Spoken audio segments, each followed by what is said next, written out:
Welcome, friends, knights, maidens, kings, queens, and all others who dare to join this journey. Let me tell you a story.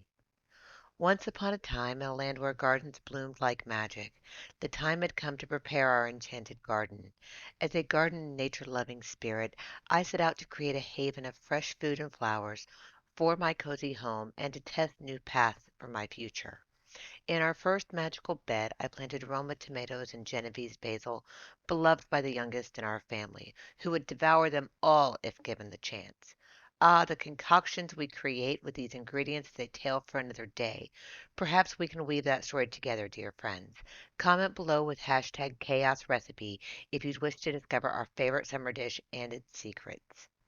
I gently topped the bed with loamy peat moss and pine chips, protecting our plants and soil from drying out, though lately the heavens have opened their floodgates and quenched the earth generously, I might add. Continuing my quest, I plant more Roma tomatoes and basil in the next bed, following the same mystical process.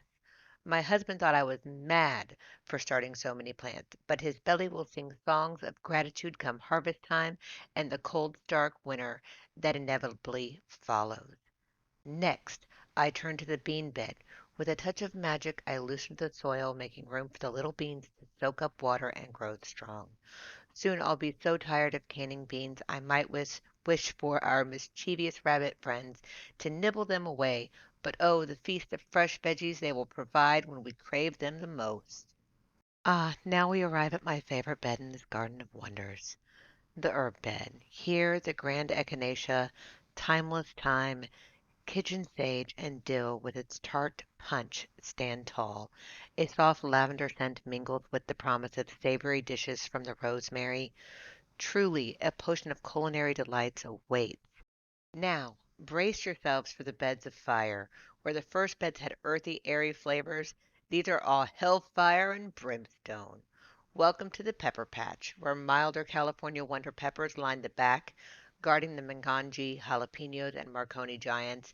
Together they protect our fiery Thai red hots and the mystical red and yellow piquino peppers, perfect for crafting the legendary cowboy candy known as revenge.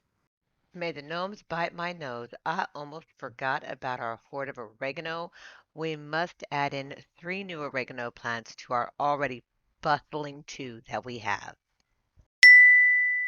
We also have the fairy tomatoes, chocolate cherry pole tomatoes, rainbow cherry tomatoes, a dark rose tomato, tomatos, I hope he doesn't miss them, and tomatillos. I can't wait to see how they fare in the cauldron or crock pot this summer. Oh, how could I have forgotten the sunflowers, zinnias, and nasturtiums, planted to give our gnomes, fairies, birds, and rabbits a restful spot away from the summer heat and to feed our buzzing bumble friends. Weeds seem endless, and the soil cries out for blessings from the earth. It is time for a sacrifice. Chop and drop the comfrey. For the greater good of the garden, spread the magical peat moss and plant more sunflowers to provide shade for the oregano. As the seeds of change are planted and covered, I top them with nature's best bedding. Finally, we reach the last 2 small beds in our enchanted center garden. Soon these will be a feast for both our bellies and our eyes, filled with zinnias and nasturtiums for our bumblebee friends. Oh, and a secret ingredient, worm poop, or better known as worm castings, to give these plants the best chance in the worst beds. I think the greatest lesson I learned in this year's planting of our garden is that it'll get done when it gets done. If that means we have to go plant in the dark, which I learned is a most zen time to plant the garden before the sun crests over the horizon, that time is just so peaceful.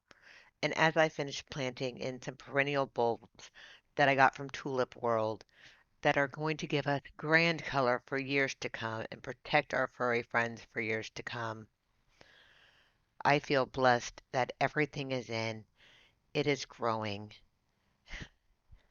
and we're going to have food and flowers and a place for peace all summer long. Thank you for joining me on this magical adventure, my friends. May your week be blessed and enchanted, and I hope to see you again soon. Thank y'all. Bye.